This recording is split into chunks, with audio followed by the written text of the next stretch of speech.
ज्येष्ठ नागरिकांच्या प्रलंबित मागण्यांसाठी 12 ऑक्टोबर 2025 रोजी नांदेड येथील नवीन कवठा या ठिकाणी लक्षवेधी मागणी महामेळावा।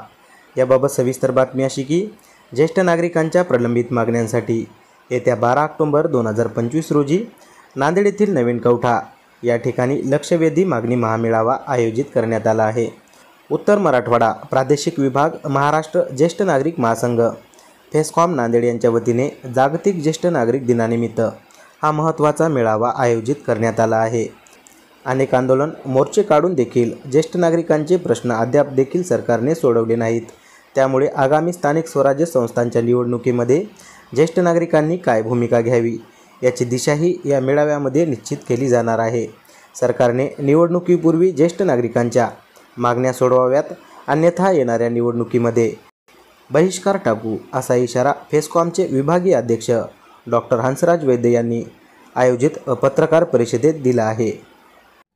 येत्या 12 तारखेला रविवारी आम्ही लंगर साहब गुरुद्वारा डेरा नवीन कवठा येथे एक लक्षवेधी मागणी महामोर्चा घेणार आहोत आणि त्यामध्ये जवळपास 15 ते 20 हजार लोक स्थानिक येतील असा आमचा अंदाज आहे। तर कमी येऊ शकतील किंवा जास्तही येऊ शकतील आणि ह्या मेळाव्यामध्ये सगळे गरीब गरजवंत दुर्लक्षित शेतकरी शेतमजूर कष्टकरी विधवा माता दिव्यांग हे ज्येष्ठ नागरिक येणार आहे। आणि आम्ही शासनाला विनंती करतोय वारंवार की आमच्यासारख्या श्रीमंत डॉक्टर इंजिनियर वकील प्राध्यापक किंवा हे म्हणजे पैसे ज्यांना मिळतात असे उद्योगपती 100 नाही 100 वर्ष जरी जगले तरी त्यांना 5 पैसे देऊ नका, पण गरीब करत होताना तुम्ही द्या। आणि तेही इतर राज्याप्रमाणे आमच्या शेजारी राज्याप्रमाणे जसं आंध्र प्रदेश कर्नाटक तेलंगणा गोवा दिल्ली झारखंड उत्तर प्रदेश उत्तरांच्या हरियाणा पंजाबमध्ये नवीन तयार झालेल्या राज्यामध्ये सुद्धा मानधन देतात, पण महाराष्ट्रामध्ये कसलंच मानधन दिलं जात नाही।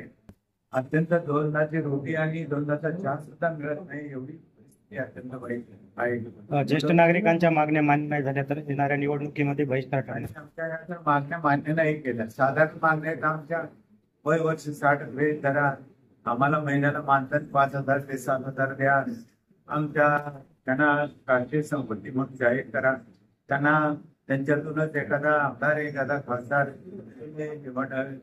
वर गेल्याचा किंवा नेमणूक करण्याचा धोरण ठरवा आणि त्यांच्यातूनच हे जवळपास 20% आमचा ज्येष्ठ नागरिक समूह असतो, त्यांच्यात त्यांचा एखादा मंत्री किंवा त्याचं खातं वेगळं करा, ज्येष्ठ नागरिक मायबाप आणि त्यांचा मंत्री नेमा, म्हणजे त्यांचे प्रश्न सुटतील।